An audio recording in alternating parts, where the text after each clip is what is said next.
पन्नगे च सुरेन्द्रे च कौशिके पाद संस्पृशि निर्विशेष मनस्काय श्री वीरस्वामिने नमः। आर्हत वाङ्मय में कहा गया है, सवणे नाणे बिन्नाणे पच्चखाणेय संजमे अनन्हवे तवे चेव बोदाणे अक्रिया सिद्धि आसे। साधुओं की पर्युपासना करने से क्या लाभ होता है?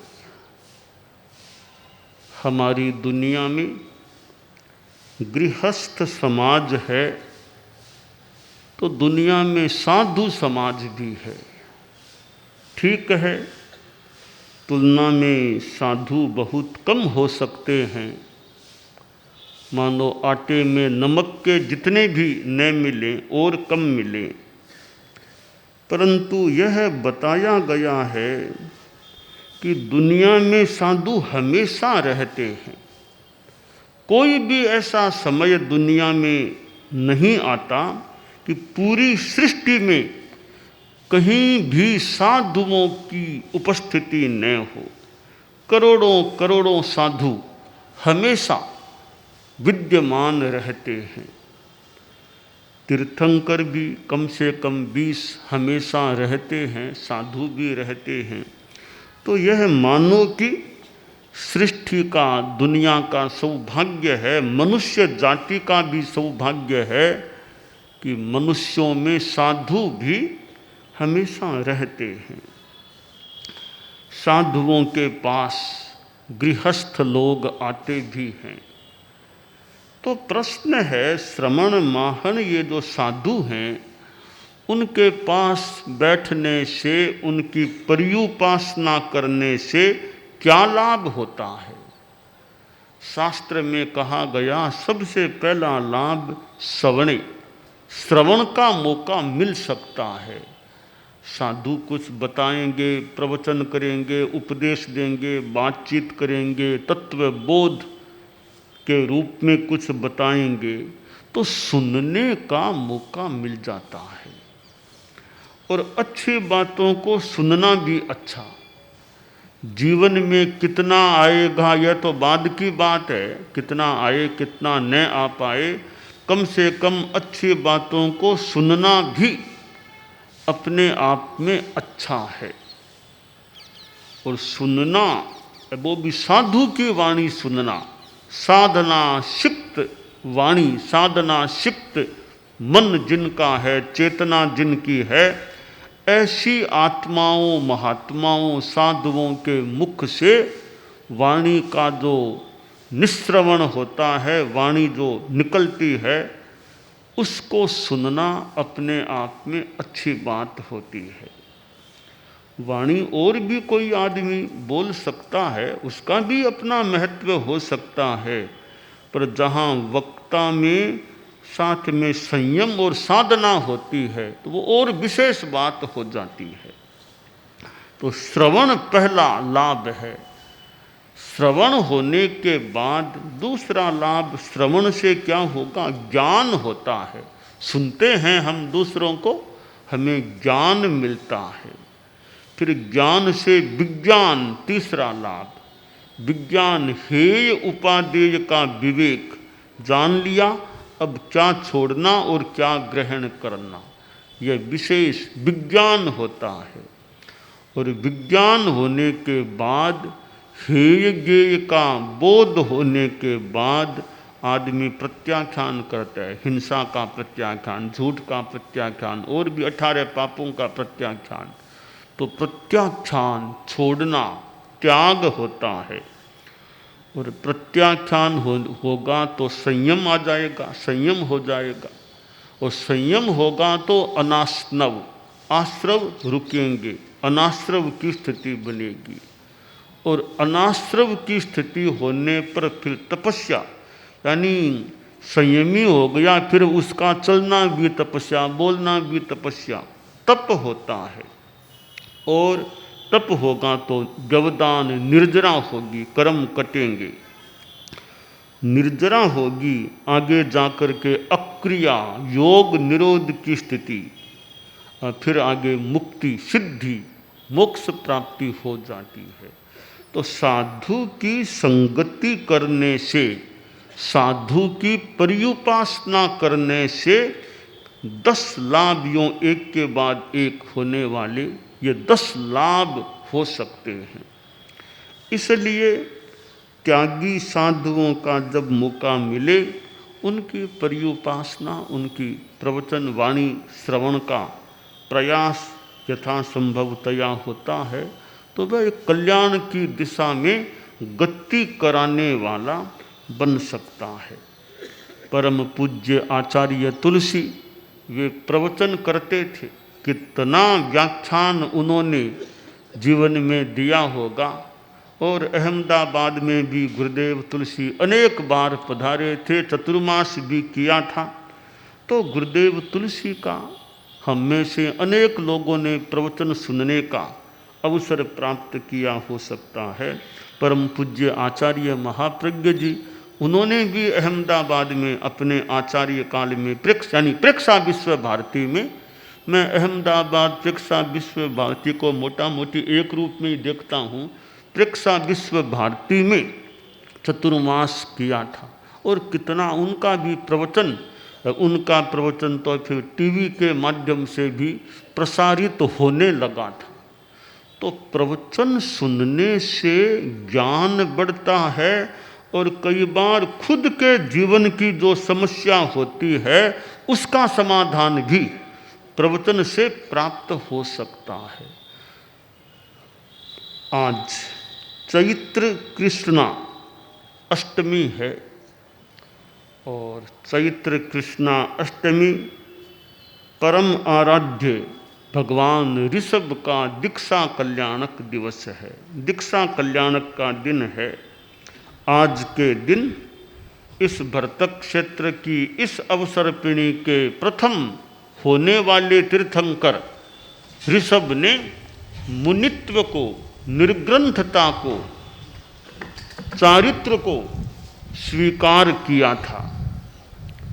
और चारित्र को भी स्वीकार किया, और एक रूप में सलक्ष्य क्या अलक्ष्य क्या, वर्षी तप भी उनका शुरू हो गया था। ये आज का दिन वर्षी तप प्रारंभ का दिन भी है। भगवान ऋषभ का दीक्षा दिवस वर्षी तप का प्रारंभ दिवस भी हो जाता है। भगवान ऋषभ ने कोई यूँ एक दिन खाना और एक दिन नहीं खाना, वो वर्षी तप नहीं किया था। और हो सकता है उनका कोई इरादा भी नहीं रहा हो वर्षी तप करने का, वर्षी तप हो गया, आहार नहीं मिला, 1 वर्ष से अधिक समय तक वे निर्भोजन रह गए, और उनकी लंबी एक तपस्या, साधिक 1 वर्ष की तपस्या हो गई थी। और भगवान ऋषभ हमारे प्रथम आद्य तीर्थंकर इस अवसर्पिणी के, इस भरतक क्षेत्र के, यह वर्तमान अवसर्पिणी की 24वीं, इस 24वीं का प्रारंभ भगवान ऋषभ से होता है। नमो 24साय तीर्थगराणम उस भादि महावीर पज्जवसाणाणम। आदि में ऋषभ हैं और पर्यवसान में महावीर हैं। तो भगवान ऋषभ का यह दीक्षा दिवस है। अनेक अनेक व्यक्तियों ने आज से उपवास करना प्रारंभ किया हो सकता है, और मन में वर्षी तप की कल्पना या भावना से शुरू किया हो सकता है, किया होगा। और यह यहाँ परिषद में भी कोई हो कि आज से यह वर्षी तप का प्रारंभ त्याग लें न लें, एक इरादा प्रयास के रूप में कि आज से उपवास शुरू करते हैं, हो सकेगा तो वर्षी तप का लक्ष्य भी रह सकता है। कोई पचकना चाहे तो ठीक है, वरना अपने ढंग से अपना वर्षी तप की यात्रा को प्रारंभ किया जा सकता है। यह तो यात्रा है। कई जो ग्रहण करने वाले हों, कोई वर्षीय तप का प्रत्याख्यान तो उनको करा देते हैं। नमो अरहंताणं, नमो सिद्धाणं, नमो आयरियाणं, नमो उवज्झायाणं, नमो लोये सब्बसाहूणं, एषो पंचनमोक्कारो सब्बपावपनाशनो, मंगलाणं च सब्बेशिं परमं हवै मंगलम। ओम ऋषभाय नमः एक वर्षीय तप के अनुसार सुखे समाधे आगे बढ़ने के रूप में त्याग है। तो वर्षीय तप भगवान ऋषभ, हमारे जैन धर्म में जो 24 तीर्थंकरों की बात बताई गई है, और यूँ 72 तीर्थंकरों की बात, अतीत की उत्सर पिणी के 24, वर्तमान अवसर पिणी के 24 और आगामी उत्सर पिणी के 24, यूँ 72 जिन तीर्थंकर हो जाते हैं। तो यह जैन शासन जो वर्तमान यहाँ की 24वीं और उसमें अंतिम तीर्थंकर भगवान महावीर हुए हैं, ये आज जैन धर्मोस्तु मंगलम, जो अखिल भारतीय तेरापंथ महिला मंडल के तत्वावधान में ये उपक्रम आज किया जा रहा है कि जैन धर्मोस्तु मंगलम, कि जैन धर्म मंगल हो। जैन धर्म तो वैसे मंगल है ही है, वीतरागता का धर्म, वो हमारे भीतर में मंगल के रूप में विराजमान हो, विकसित हो, तो हमारा मंगल हो सकेगा। और ये ज्ञान का विकास महिला मंडल के द्वारा, ये तत्व प्रचेता, तेरापंथ दर्शन प्रचेता, जो भी जैन स्कॉलर ये जो उपक्रम चलाए जा रहे हैं, ये एक श्रुत के ज्ञान के विकास के प्रयास के रूप में हैं। और एक अच्छा उपक्रम है कि आज कितने जैसा आंकड़ा बताया गया, चारित्रात्माएं भी कोर्स में सम्मिलित हुए हैं, और भी गृहस्थ हैं ही, तो समणी भी हो सकती है। तो ये ज्ञान का विकास और एक केंद्रीय संस्था के तत्वावधान में यह कोर्स चलता है, इसका अपना महत्व। व्यक्तिगत रूप में पढ़ना भी अच्छा है, एक व्यवस्थित केंद्रीय संस्था के तत्वावधान में व्यवस्थित भी इतना कर लिया, ये प्रमाण पत्र के रूप में प्राप्त हो जाए, इतना अध्ययन इन्होंने कर लिया है। जैसे यूनिवर्सिटी से वो डिग्री मिलती है कि इतना अध्ययन कर लिया, ऐसे ही तेरापंथ अखिल भारतीय तेरापंथ महिला मंडल की ओर से प्रमाणित भी इन्होंने इतना अध्ययन कर लिया है, तो प्रमाणित हो जाता है, उसका अपना एक व्यवस्थित रूप बन सकता है। तो ये ज्ञान का एक अर्जन का प्रयास है। और जैन स्कॉलर, बहुत वर्षों पहले हम जैन विद्वान की यूँ बात किया करते थे, जैन विद्वान तैयार हो, जैन विश्व भारती, ऐसे में बात करते थे। कुछ प्रयास हुआ न हुआ जो भी, किंतु महिला मंडल ने जो ये बीड़ा उठाया और जैन स्कॉलर का जो उपक्रम सामने आया, एक अच्छा रूप साकार हो गया कि जैन विद्वान तैयार करने का, ठीक है कितनी सीमा में बने, फिर भी इतने वर्षों का अध्ययन, उसके बाद फिर कोई अध्ययन करे, अच्छी विद्वत्ता एक सीमा तक की हासिल की जा सकती है। तो यह सुंदर उपक्रम बहुत ही जैन आगम, जैन अध्ययन, जैन तत्वज्ञान आदि के संदर्भ में सुंदर प्रयास है कि व्यक्तित्वों का निर्माण, ज्ञानी व्यक्तित्वों का निर्माण, विद्वद व्यक्तित्वों का निर्माण करने का प्रयास किया जा रहा है। तो यूनिवर्सिटी का अपना महत्व है ही है, परंतु एक केंद्रीय संस्था के द्वारा भी प्रमाणित किया जाए कि इन्होंने परीक्षा दी है, एक अध्ययन कर लिया है, इतने अंक आए हैं, तो उसका भी एक अपना हमारे संघीय स्तर पर महत्व हो सकता है। तो यह जैन धर्मोस्तु मंगलम आज का जो कार्यक्रम है, इसमें जैन तत्वज्ञान विज्ञान अध्ययन की बात है, और फिर वह ज्ञान आचार के रूप में परिणत हो। नानस्य सार मायारो, ज्ञान का सार आचार है। साध्वी वरिया ने भाषण दिया और साध्वी वरिया भी पहले महिला मंडल के तत्वज्ञान कोर्स की विद्यार्थी रही थी। बाद में पूरा नहीं किया होगा, थोड़ा बच गया होगा। पहले विद्यार्थी रही थी, 5 वर्ष का अध्ययन कर लिया था। बाद में इनको साध्वी वरिया के रूप में कर दिया, फिर बाद में हमारे इंगित से फिर छोड़ दिया था, बंद हो गया। तो साध्वी वरिया भी महिला मंडल की स्टूडेंट यानी विद्यार्थी रही हुई है तत्वज्ञान के क्षेत्र में। तो ये ज्ञान फिर आचार के रूप में आए कि हमने जान लिया। जानने ज्ञ परिज्ञा प्रत्याख्यान परिज्ञा, ज्ञ परिज्ञा से जानना और प्रत्याख्यान परिज्ञा से फिर छोड़ना भी गलत। ये छोड़ने लायक है, मिथ्यात्व, अमृत, प्रमाद, कषाय, अशुभ योग। तो छोड़ने लायक को प्रत्याख्यान करना, छोड़ना, पापों को छोड़ना, पाप की प्रवृत्तियों को छोड़ना, यह प्रत्याख्यान परिज्ञा हो जाती है।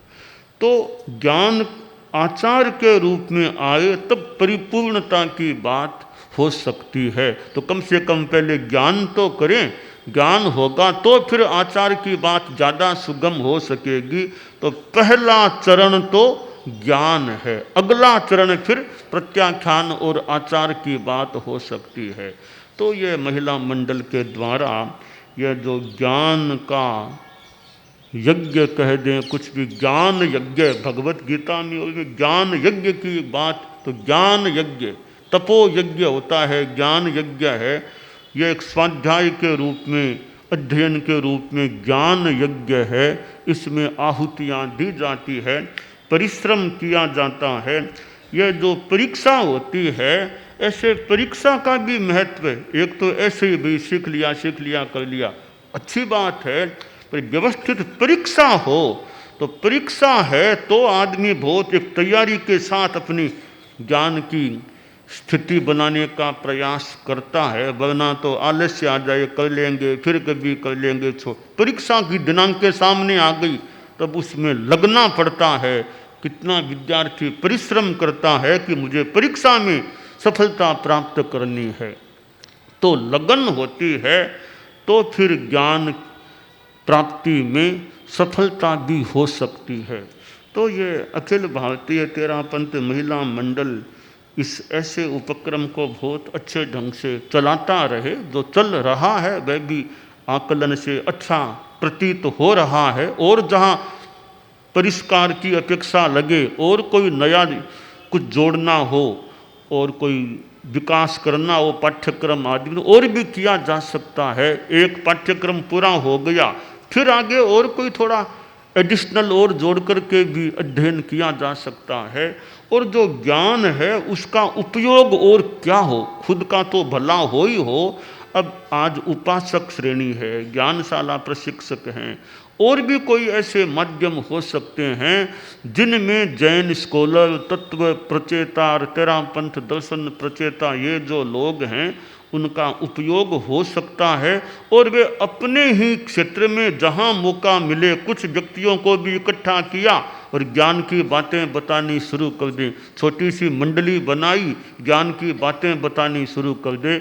लक्ष्मण दास जी की बात साध्वी वरिया ने बताई, तो वे जब जहाँ जाते वहाँ जैसा मौका मान लो कुछ लोग इकट्ठे हुए, ज्ञान की बातें शुरू कर दी। तो यूँ ज्ञान करते करते बताते बताते कईयों पर उपकार हो सकता है, कईयों को प्रेरणा मिल सकती है और कईयों में ज्ञान कुछ विकसित भी हो सकता है।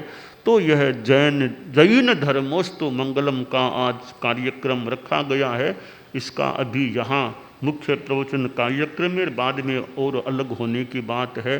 तो अखिल भारतीय तेरापंथ महिला मंडल इस प्रकार के उपक्रमों से समाज की भी सेवा करता रहे और स्वयं भी कल्याण की दिशा में आगे बढ़ता रहे, यह काम्य है।